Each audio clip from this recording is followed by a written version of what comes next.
Bom dia, queridos irmãos e amigos. É um prazer estar com vocês nesta manhã para juntos meditarmos um pouco na palavra de Deus e ganharmos fortalecimento para a nossa fé.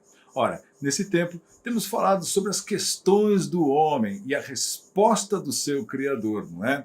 Ainda mais nesse tempo que estamos vivendo, onde tantos acontecimentos têm trazido confusão. É, exatamente isso, confusão na igreja, confusão na mente humana, e as pessoas estão assim como que perdidas, sem saber o que fazer. Ora, vamos buscar referência na palavra de Deus, orientação para a nossa vida. Então, hoje vamos falar exatamente sobre isso. Quem é o meu inimigo? Quem é o nosso inimigo? Ora, vamos conhecer isso em 3 textos distintos e vamos perceber o que Jesus ensinou sobre isso. Primeiro, vamos falar sobre a parábola do joio, que está lá no Evangelho de Mateus, no capítulo 13, do verso 24 até o verso 30. Está escrito: outra parábola lhes propôs, dizendo: o reino dos céus é semelhante a um homem que semeou boa semente no seu campo. Mas enquanto os homens dormiam, veio o inimigo dele e semeou joio no meio do trigo e retirou-se. E quando a erva cresceu e produziu fruto, apareceu também o joio. Então, vindo os servos do dono da casa, lhe disseram: Senhor, não semeaste boa semente no teu campo? De onde vem, pois, o joio? Ele, porém, lhe respondeu: um inimigo fez isso. Mas os servos lhe perguntaram: queres que vamos e arranquemos o joio? Não, replicou Jesus, para que ao separar o joio, não arranqueis também com ele o trigo. Deixai-os crescer juntos até a colheita. E, no tempo da colheita, direi aos ceifeiros: ajuntai primeiro o joio, atai-o em feixes, para ser queimado. Mas o trigo, recolhei-o no meu celeiro. Então aqui nós vemos um momento muito importante para nós entendermos como igreja, que enquanto nós estamos recebendo a palavra de Deus, nós temos o esforço de Satanás, que é o nosso inimigo. Sim, aquele sedutor lá do jardim do Éden, que enganou Eva, que enganou Adão, não é? E este esforço ainda continua nos dias de hoje.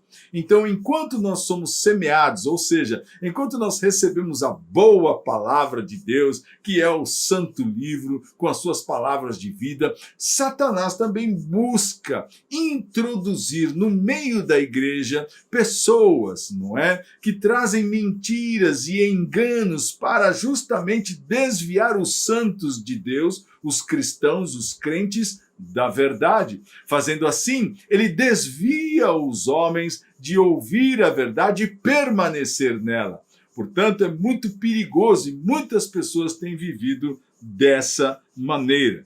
E aí o apóstolo Paulo fala algo muito importante lá na carta dele, escrita aos Efésios, no capítulo 6, no verso 12, falando exatamente que a nossa luta não é contra a carne e o sangue. Veja lá, Efésios 6, 12, porque a nossa luta não é contra o sangue e carne, pessoas, e sim contra os principados e potestades, contra os dominadores deste mundo tenebroso, contra as forças espirituais do mal nas regiões celestes. Ora, então nós vemos mesmo esse esforço de Satanás e os seus demônios agindo, não é? No mundo, nas regiões celestiais, agindo através da sua influência na vida das pessoas. Então o apóstolo Paulo diz que nós temos uma luta não contra pessoas, mas sim contra principados e potestades, contra os dominadores deste mundo tenebroso que está aí e que nós temos que lidar com ele todos os dias, aprendendo a resistir através do poder de Deus. E o que mais nós podemos aprender? Ora, podemos voltar lá no Evangelho de Mateus, no capítulo 12 agora, no verso 43, onde Jesus fala sobre a estratégia de Satanás. E ele diz então assim, né, no verso 45, então vai e leva consigo outros 7 espíritos piores do que ele, e entrando, habitam ali, e o último estado daquele homem torna-se pior do que o primeiro. Então assim também acontecerá com essa geração perversa. Jesus está falando no verso 43, quando o espírito imundo sai do homem e anda por lugares áridos, procurando repouso, porém não encontra.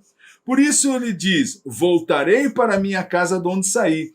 E tendo voltado a encontra vazia, varrida e adornada, ele volta, trazendo consigo outros 7 demônios. E o último estado desse homem é muito pior do que o primeiro.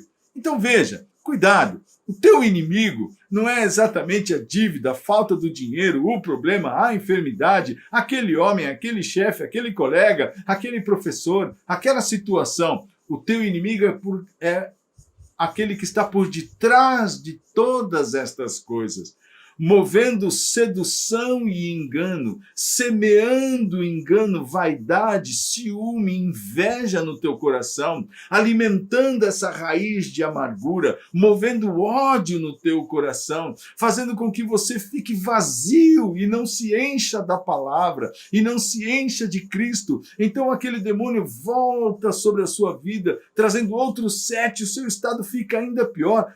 Quantas pessoas têm vivido nessa situação? Tome cuidado.